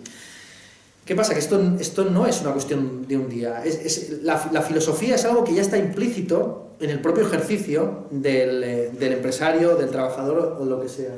Y es algo que no requiere... O sea, la filosofía puede tener dos acepciones. La visión más académica, que es efectivamente pues pararse a reflexionar y ya a veces te enredas en tantas cosas que nunca vuelves a ponerte en marcha, o la filosofía en el sentido mundano de una cierta concepción de la vida buena, etc. Y lo que yo quiero señalar es que, lejos de ser una falta de filosofía, lo que tienen los empresarios o los trabajadores más pragmáticos o más nihilistas o más positivistas, es un tipo de filosofía que a lo mejor uno dirá es mala filosofía, pero es una filosofía. Y cualquier discurso que quiera rehumanizar la empresa sin darse cuenta de que hay un concepto de lo humano, por perverso u oscuro que sea, también en los que nunca se preguntaban por lo humano, pues es un punto de vista equivocado, me parece a mí. O sea, es un punto de vista acrítico, que piensa que el monopolio de la crítica y de la filosofía lo tiene la gente que se pone a reflexionar con luces apagadas en espacios bien calefactados, efectivamente, este tipo de cosas, ¿no? Hay una filosofía implícita también en el tiburón cocainómano de Wall Street, ¿no? Y habría que partir de esa propia visión de lo humano y ver si entra en contradicciones, si entra en paradojas, si es autodestructiva o no, o si realmente es la que es necesaria y funcional para el sistema.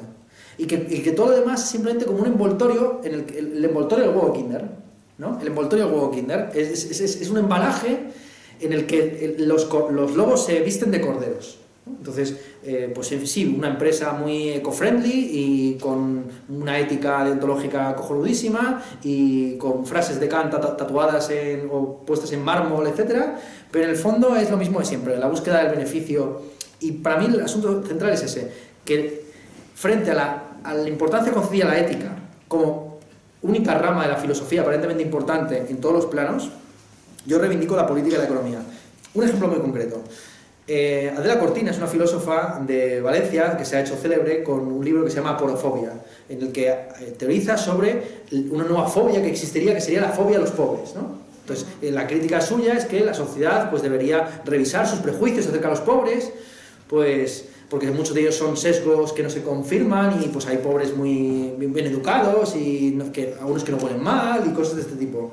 Pero es que el problema con los pobres no es un problema ético, es un problema capitalista, es un problema económico, es un problema político, no es un problema de que en fin, en Zara o bueno, digo Zara, pero cualquiera de las tiendas de esta misma calle, no es que los que están allí sean malas personas, que no tienen una ética profesional y que atienden mal al pobre porque en fin, tiene unos sesgos sobre la gente que va en harapos. No, es una cuestión de la cantidad de dinero que tienen en el bolsillo. Entonces este es el asunto para mí central, que antes de aproximarse al asunto ético, uno debe estudiar previamente la política y la economía. Y si no, al final uno entra en un discurso utópico que sirve simplemente como pequeño engranaje, como el carnaval que he dicho previamente. Quería preguntarte cuál es tu definición de empresa y cuál es tu... Bueno, claro, esto de la empresa debería pensarlo con más detenimiento, claro. O sea, uno podría remontarse pues hasta el concepto, por ejemplo, de empresa que tenían, qué sé yo, los conquistadores de... Tuyo, pero tú estás dando una opinión concreta sobre... No, bueno, pero es que... tema, luego, ¿cuál es tu interpretación de empresa para... Claro, yo, por ejemplo, el concepto mío de empresa... Afirmación? Sí. Por ejemplo, el concepto de empresa sería un concepto muy amplio. O sea, podría incorporar, insisto, yo empezaría, para reflexionar correctamente acerca de la empresa, empezaría dándole esta dimensión histórica de que la idea de empresa es una idea que se remonta a muchísimos siglos y que es utilizada en la conquista de América. La diferencia, esto es interesante estudiarlo, la diferencia fundamental entre la conquista de América y el resto, muchos otros proyectos de conquista imperial, la portuguesa, la holandesa, la francesa, la británica, es que en la conquista de América se hizo a título privado.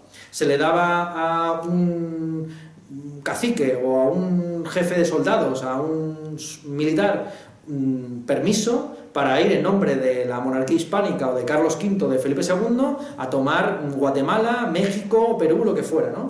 Y buena parte de la famosa, en fin, pulsión depredadora de Hernán Cortés, de Pizarro, sobre todo de Pizarro, el famoso secuestro de Atahualpa, etcétera, se debía a que eran empresarios que habían puesto su dinero y tenían que rentabilizarlo.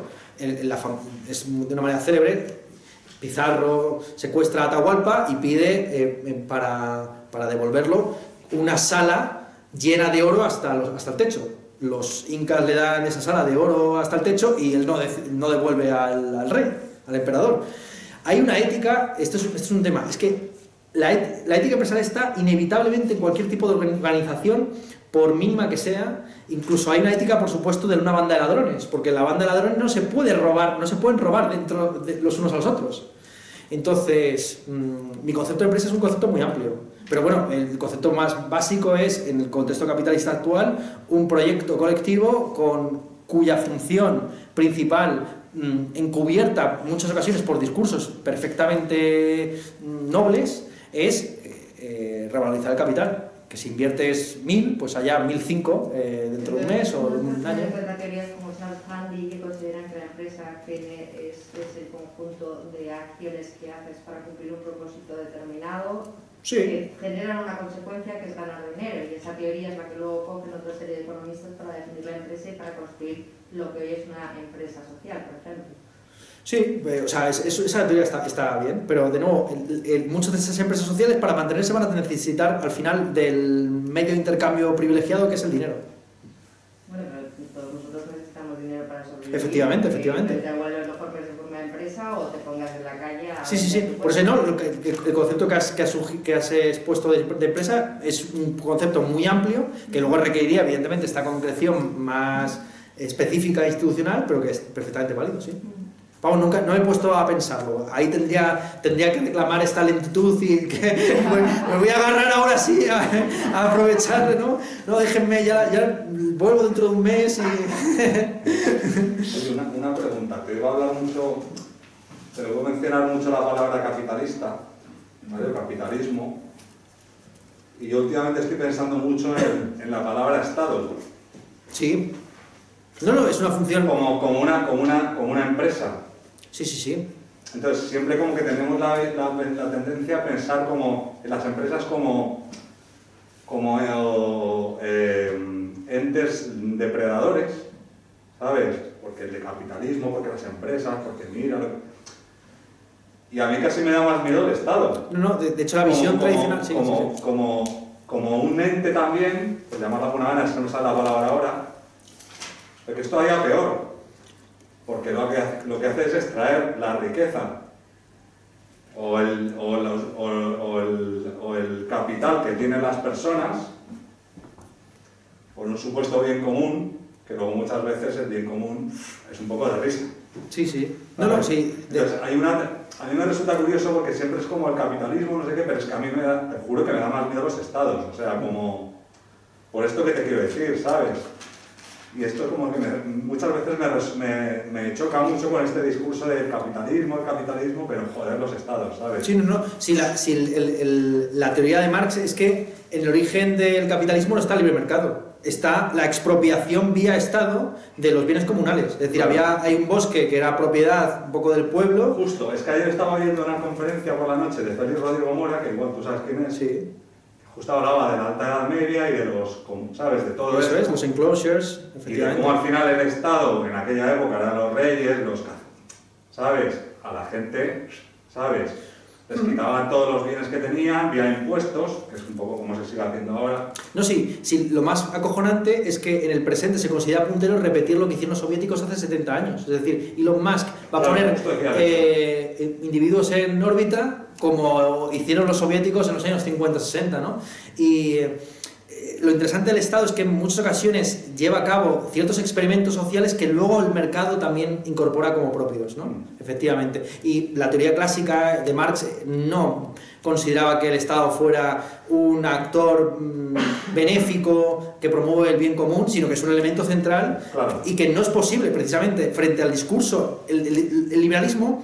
el liberalismo es la última de las grandes utopías. De hecho, el socialismo utópico es un liberalismo utópico, porque considera que basta con que nos reunamos en falasterios y nos paguemos con moneda social y que en fin, con mucho haya una diferencia de tres niveles de salario entre el trabajador peor pagado y el CEO de la empresa para tener una sociedad justa. Es esta visión utópica de que basta con la voluntad humana para transformar el mundo, la que Marx, con su socialismo científico como siempre con las comillas que se quiera poner, dice, no, señores, es que no es una cuestión de privilegiar la empresa o privilegiar el Estado, es darse cuenta de su coimplicación en el proceso de valorización capitalista. Claro. Por eso hablamos de capitalismo y no de mercantilismo, porque mercados ha existido desde siempre, pero es totalmente diferente que tú tengas un mercado de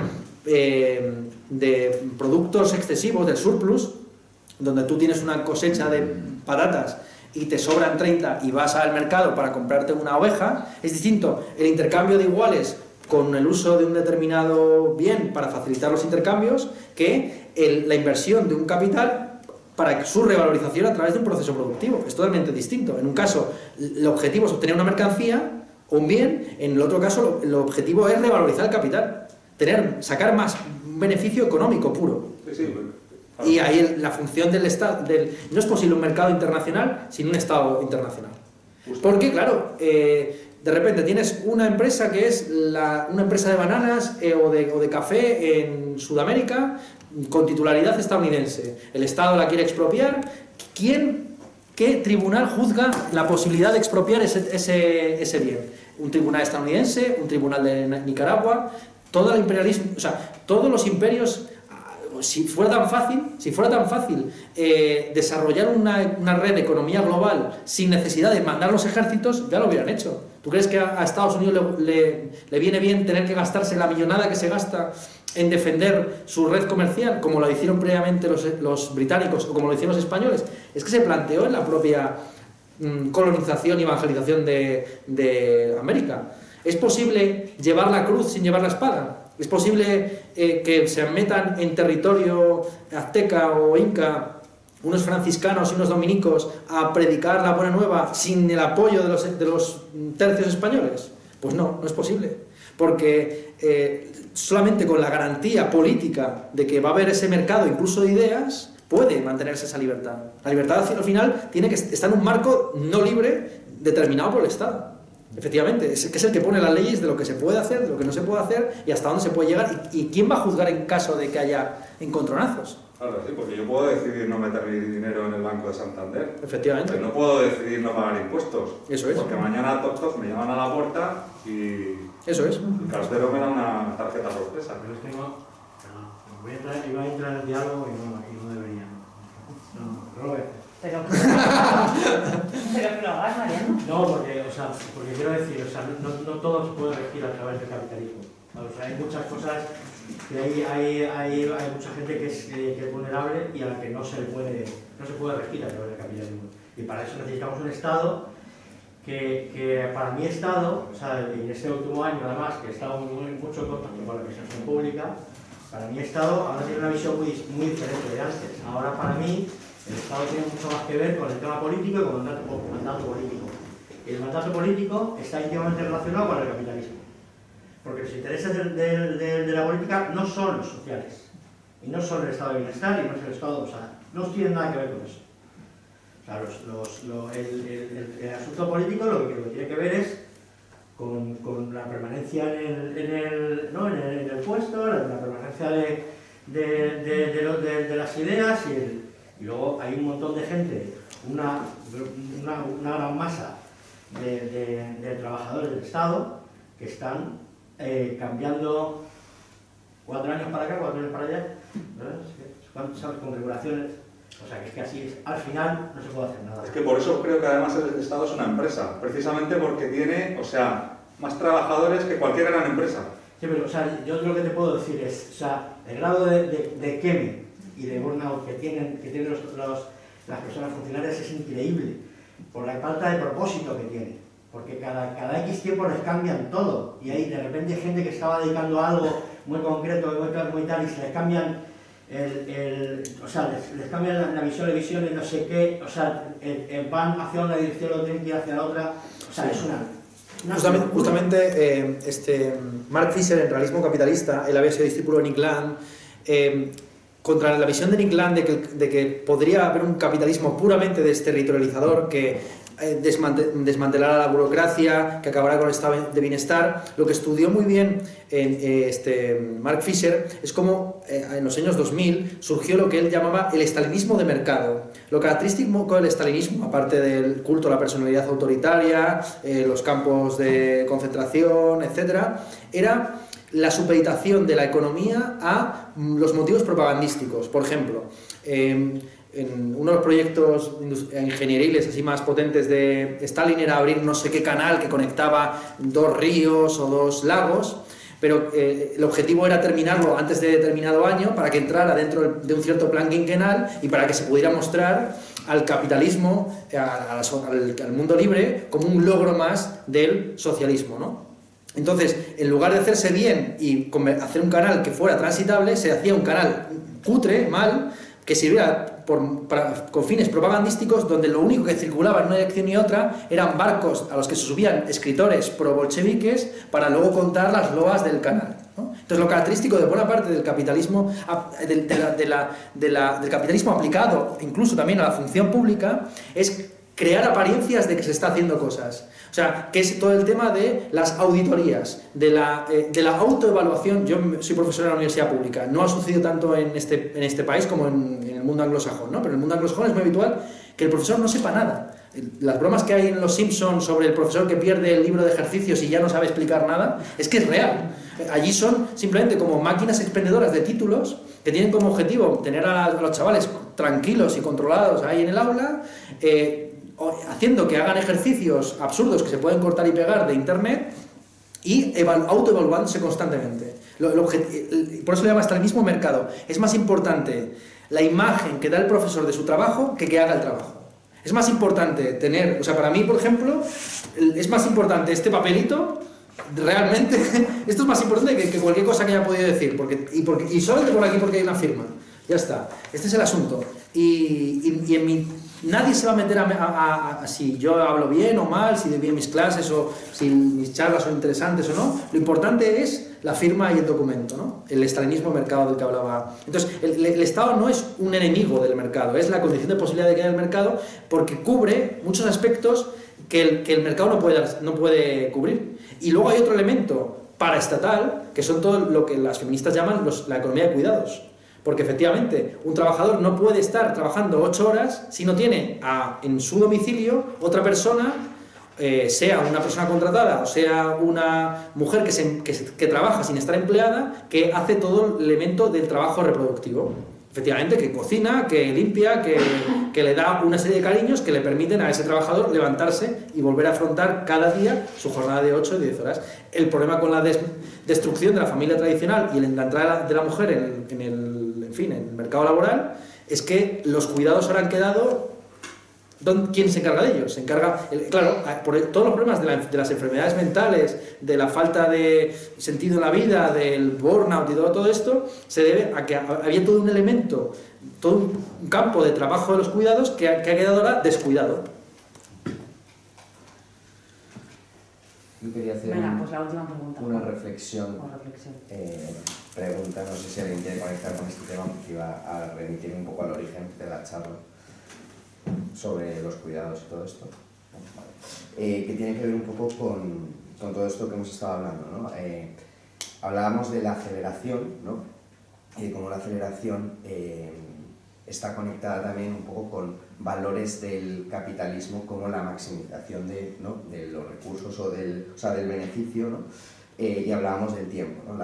Como el tiempo es finito, ¿no? Y entonces de alguna manera la aceleración puede estar conectada a nosotros como seres humanos que tenemos un tiempo finito, ¿no? en la Tierra, cómo maximizamos ese tiempo, ¿no? Como el tiempo como la nueva moneda. Pero me surgía la pregunta, ¿no? O la reflexión que tiene que ver mucho con el tema que hablabas, ¿no? De la cuestión del supracrecimiento o el decrecimiento, ¿no? Nosotros somos seres finitos, tanto a nivel temporal como a nivel dimensional o de tamaño. O sea, los seres humanos no crecemos de manera infinita hasta alturas inmensurables, igual que tampoco lo hace un árbol o no lo hace un animal, ¿no?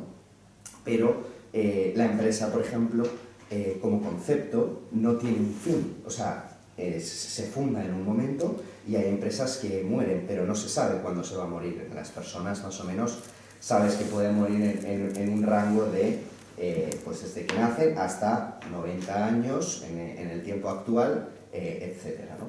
Mi pregunta o mi reflexión viene un poco cómo influye, ¿no? El concepto de la aceleración en los conceptos empresariales, ¿no? O esta urgencia que tenemos, ¿no? en las empresas por hacer, ¿no? Cuando realmente no existe un deadline claro, ¿no? Está el deadline del mail que tengo que mandar hoy, el deadline que tengo que mandar mañana, pero no hay una concepción de esta empresa va a morir en este momento o va a morir en el siguiente. ¿Por qué tenemos entonces ese concepto de prisa, ¿no? De aceleración por hacer cosas y cosas y cosas? Bueno, ¿otros podrían decir? No sé. Por el beneficio. Bueno, yo creo que porque nos hemos construido así y nos lo cuestionamos, ¿no? A mí me parece que parte de esta reflexión, ¿no? Que tú antes comentabas que es una paradoja o que puede llegar a ser hipócrita, que la comparto en cierto modo, pero que también pienso que al final hay cosas, o sea, que tienen otros ritmos, ¿no? y que la aceleración también está muy ligada a la tecnología, ¿no? Y a cómo nos ha posicionado a nosotros los humanos para que vayamos a esa misma velocidad, y creo que si no respetamos los ritmos, ¿no?, humanos, pues nos estamos desnaturalizando. Y a mí sí que me parece importante, o sea, incluso a veces, abrazándose a la contradicción, el cuestionar por qué todo tiene que ir tan deprisa. Quizá tiene que ver con el propio sistema capitalista. Es una consecuencia lógica. Marx decía que las cosas acabarían, y lo decía hace muchísimos años, que para mí es una descripción perfecta de lo que son las redes sociales, los influencers o los linchamientos digitales. Decía que las cosas no circularían porque tienen valor, sino que tendrían valor porque circulaban. Y en cierto modo, llevado a la empresa, la actividad constante, más allá de que esto es una simplificación, porque hay muchos matices a añadir ahí, la actividad constante al final es un valor en sí mismo. Yo creo que también influye que la productividad de las empresas hoy tiene que ir de la mano de la velocidad por el incremento de la competencia también. O sea, quiero decir que hay un tema de lo que llaman los anglosajones, lamentablemente ya tienen una expresión para esto, lo llaman el time to market. Lo importante que es como compañía para competir ser el primero en hacer algo que te posicione, inyecta elemento de velocidad en la productividad. La productividad anteriormente no necesitaba ser tan rápida, ¿no? La cuestión de producir de manera óptima, pero la optimización sí que se incluye la velocidad por lo complejo que es poder diferenciarte de la competencia. Sí, pero lo interesante de eso es que puedes optimizar lo que conoces.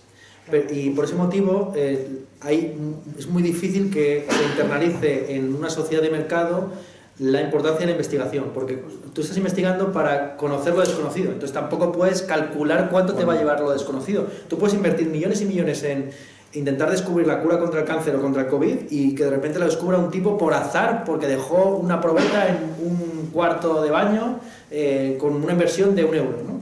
Entonces, que no va a suceder así, pero bueno, pero podría pasar, ¿no? Sí, precisamente lo característico de lo desconocido es que no sabes cuánto debes invertir para llegar a ello.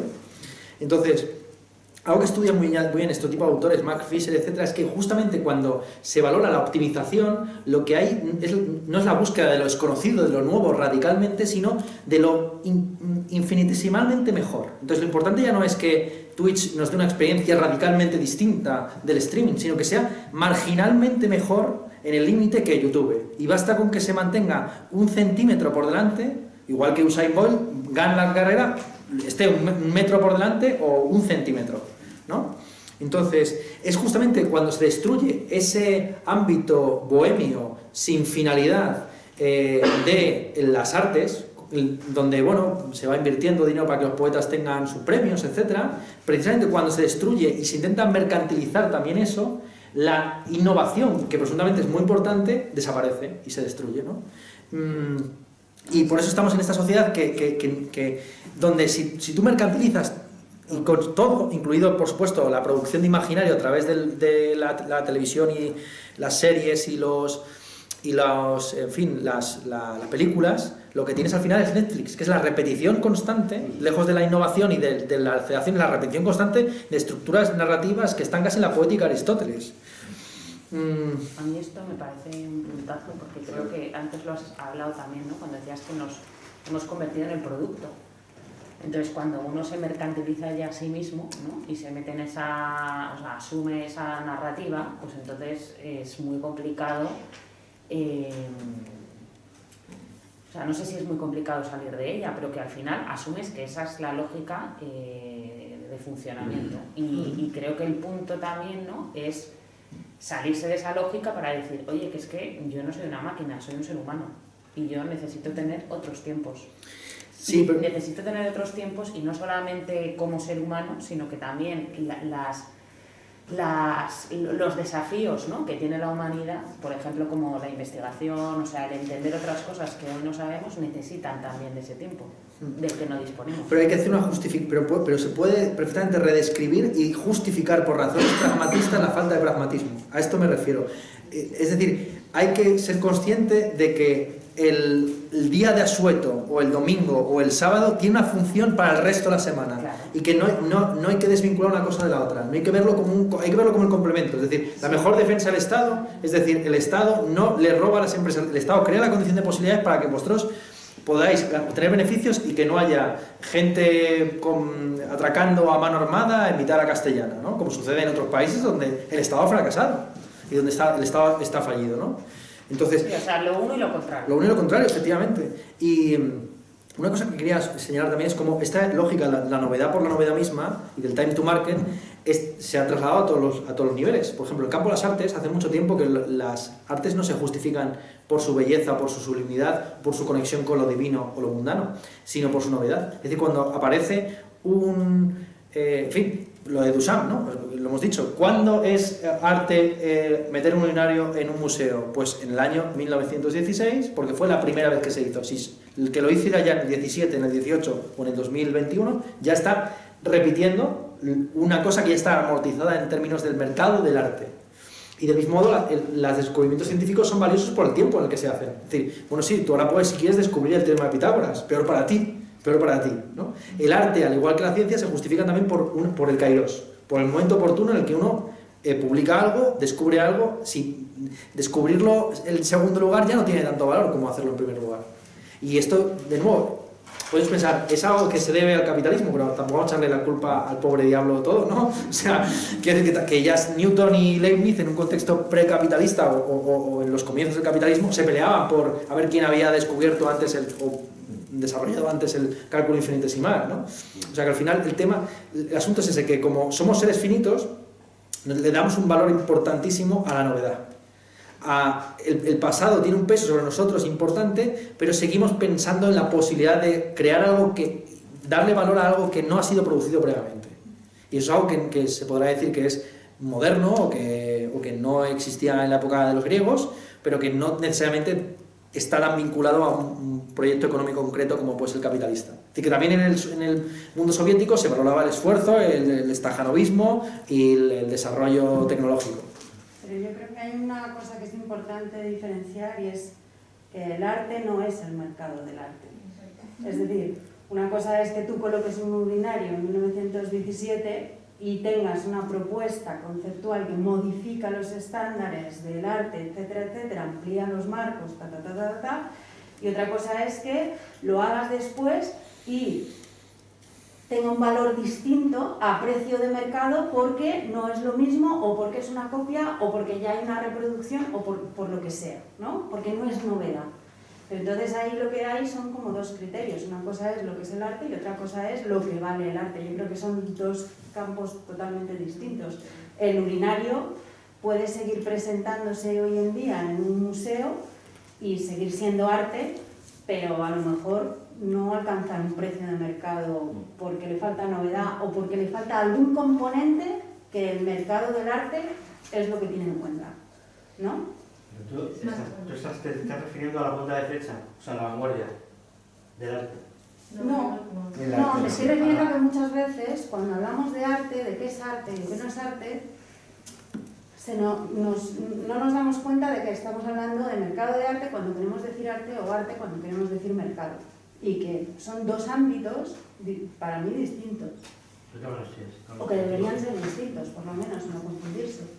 Aunque creo que Ernesto ha dicho el arte es arte cuando llega a su momento de serlo, que está en relación al tiempo, y ahí no soy capaz de acordarme de quién es el que hizo el experimento del gato cuando está muerto. Es Redinger, ¿no?